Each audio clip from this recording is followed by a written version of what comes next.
ಎಲ್ಲ ಬೆಳವಣಿಗೆಯ ಮಧ್ಯೆ ಜೆಡಿಎಸ್ನ ಶಾಸಕ ಸಿಎನ್ ಬಾಲಕೃಷ್ಣ ಈ ವಿಚಾರವಾಗಿ ಪ್ರತಿಕ್ರಿಯಿಸಿದ್ದಾರೆ. ಒಂದಿಷ್ಟು ಆರೋಪಗಳನ್ನು ಮಾಡಿದ್ದಾರೆ. ರೇವಣ್ಣರನ್ನ ಎಸ್ಐಟಿ ತನ್ನ ವಶದಲ್ಲಿ ಇಟ್ಕೊಂಡಿದೆ, ತನ್ನ ಕಸ್ಟಡಿಯಲ್ಲಿ ಇಟ್ಕೊಂಡಿದೆ. ಆದ್ರೆ ರೇವಣ್ಣ ಎಲ್ಲೂ ಹೋಗಿ ಅಡಗಿ ಕುಳಿತಿರಲಿಲ್ಲ.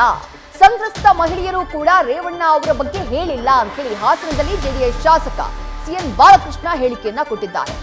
ಎಚ್ ಡಿ ರೇವಣ್ಣ ಅವರು 6 ಬಾರಿ ಹೊಳೆನರಸೀಪುರದಲ್ಲಿ ಸ್ಪರ್ಧೆ ಮಾಡಿದ್ದಾರೆ. ಎಸ್ಐಟಿ ಕರೆದಾಗ ವಿಚಾರಣೆಗೆ ಹೋಗ್ತಾ ಇತ್ತು. ಕೂಡಲೇ ರೇವಣ್ಣರನ್ನ ಬಿಡುಗಡೆ ಮಾಡಿ ಎನ್ನುವಂತಹ ಆಗ್ರಹವನ್ನು ಮಾಡಿದ್ದಾರೆ ಸಿಎನ್ ಬಾಲಕೃಷ್ಣ. ಹೊಳೆನರಸೀಪುರದಲ್ಲಿ ಭವಾನಿ ರೇವಣ್ಣ ಅವರನ್ನು ಕೂಡ ಅವರು ಮೀಟ್ ಆಗಿ ಬಂದರು. ಅದಾದಂತಹ ನಂತರದಲ್ಲಿ ಈ ಸ್ಟೇಟ್ಮೆಂಟ್ ಕೊಟ್ಟಿದ್ದಾರೆ.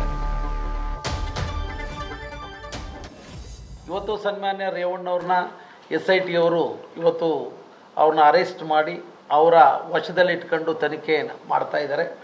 ಇವತ್ತು ಮಾನ್ಯ ರೇವಣ್ಣವರು ಬಹುಶಃ ಅವರೆಲ್ಲೂ ಕೂಡ ಅಡಗಿ ಕೂತಂಥವ್ರೇನಲ್ಲ. ಹೀಗಾರೆ ಇದು ಕೇಸ್ ದಾಖಲಾದಂಥ ದಿನದಿಂದನೂ ಕೂಡ ಕಾನ್ಸ್ಟಿಟ್ಯೂನ್ಸಿನಲ್ಲಿದ್ದಾರೆ. ಆನೆಕೆರೆ ಜಾತ್ರೆ ರಥೋತ್ಸವದಲ್ಲಿ ಭಾಗಿಯಾಗಿದ್ದಾರೆ. ಒಂದು ತಿಂಗಳಲ್ಲಿ 20 ರಿಂದ 25 ದಿವಸ ಅವರ ತಂದೆ ತಾಯಿಗಳ ಆರೋಗ್ಯವನ್ನು ವಿಚಾರಣೆ ಮಾಡುವಂಥದ್ದು, ಅವರ ಆಶೀರ್ವಾದವನ್ನು ಪಡಿತಕ್ಕಂಥದ್ದನ್ನು ಮೊದಲಿನಿಂದನೂ ಕೂಡ ಅವರು ಪ್ರತೀತಿಯನ್ನು ಬೆಳೆಸ್ಕೊಂಡು ಬಂದಿದ್ದಾರೆ. ಅವ್ರನ್ನ ಎಲ್ಲೋ ಒಂದು ಕಡೆ ಅಡಗಿ ಗೊತ್ತಿಲ್ಲದಲ್ಲೇ ಇರ್ತಕ್ಕಂಥ ಈ ಸಂದರ್ಭದಲ್ಲಿ SITಯ ಮುಖ್ಯಸ್ಥರುಗಳಿಗೂ ಕೂಡ ನಾನು ಹೇಳ್ತಕ್ಕಂಥದ್ದು ಏನಪ್ಪ ಅಂದರೆ, ಇವತ್ತೇನು ಈಗಾಗಲೇ ಅವರು ಅವರ ಪ್ರಶ್ನೆಗಳು ಉತ್ತರ ಕೂಡ ಕೊಟ್ಟಿದ್ದಾರೆ.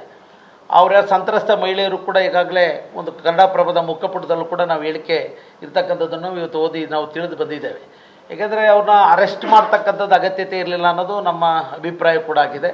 ಯಾಕೆಂದರೆ ಪ್ರತಿ ದಿವಸನೂ ಕೂಡ ತನಿಖೆಗೆ ಆಹ್ವಾನಿಸಿ ಅವರಿಂದ ಮಾಹಿತಿಗಳು ಪಡ್ಕೊಳ್ತಕ್ಕಂಥದ್ದಕ್ಕೆ ಅವಕಾಶ ಇತ್ತು. ಅವ್ರನ್ನ ಈಗ 6 ಬಾರಿ ಈ ಒಂದು ಹೊಳೆನರಸೀಪುರ ವಿಧಾನಸಭಾ ಕ್ಷೇತ್ರವನ್ನು ಪ್ರತಿನಿಧಿಸಿ ರಾಜ್ಯದಲ್ಲಿ 3 ಬಾರಿ ಕ್ಯಾಬಿನೆಟ್ ಸಚಿವರಾಗಿರ್ತಕ್ಕಂಥವ್ರು, ಅವ್ರಿಗೂ ಕೂಡ ಜವಾಬ್ದಾರಿ ಇದೆ. ಆ ಒಂದು ಹಿನ್ನೆಲೆಯಲ್ಲಿ SIT ಅವರು ಮಾನ್ಯ ರೇವಣ್ಣ ಅವ್ರನ್ನ ವಶದಲ್ಲಿ ಇಟ್ಕೊಂಡು ತನಿಖೆ ಮಾಡ್ಕೊಳ್ತಕ್ಕಂಥದ್ದು ಒಂದು ಅಗತ್ಯ ಇಲ್ಲ ಅನ್ನೋದು ನಮ್ಮ ಅಭಿಪ್ರಾಯ. ಕೂಡಲೇ SIT ಅವ್ರನ್ನ ಬಿಡುಗಡೆಗೊಳಿಸ್ತಕ್ಕಂಥದ್ದಕ್ಕೆ ಅವಕಾಶ ಕೊಡಬೇಕು. ಅವ್ರು ತನಿಖೆಗೆ ಆಹ್ವಾನಿಸ್ಲಿ. ಅವ್ರು ಹೊಳೆನರಸೀಪುರದಲ್ಲೇ ಇರ್ತಾರೆ, ಬೆಂಗಳೂರಲ್ಲೇ ಇರ್ತಾರೆ, ಹಾಸನದಲ್ಲೇ ಇರ್ತಾರೆ.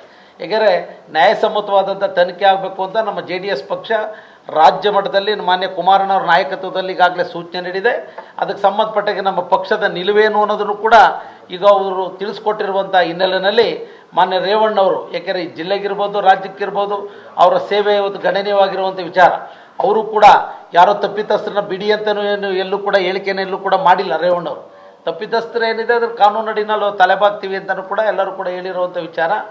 SIT ಅವರು ಕೂಡ ಈ ಸಂದರ್ಭದಲ್ಲಿ ನಾನು ಈ ಜಿಲ್ಲೆಯ ಜನತೆ ಪರವಾಗಿ, ನಮ್ಮ ಒಂದು ಕಾರ್ಯಕರ್ತರು ಮುಖಂಡರ ಪರವಾಗಿ ಹೇಳ್ತಕ್ಕಂಥದ್ದು, ಕೂಡಲೇ ರೇವಣ್ಣವ್ರನ್ನ ಬಿಡುಗಡೆಗೊಳಿಸಿ ಪ್ರತಿ ದಿವಸ ದಿನ ಬಿಟ್ಟು ದಿನ ಇರ್ಬೋದು, ಏನಾದ್ರು ತನಿಖೆಗೆ ಅಗತ್ಯ ಇದ್ದರೆ ಅವ್ರನ್ನ ಆಹ್ವಾನಿಸಲಿ ಅನ್ನೋದು ನಮ್ಮ ಅಭಿಪ್ರಾಯ.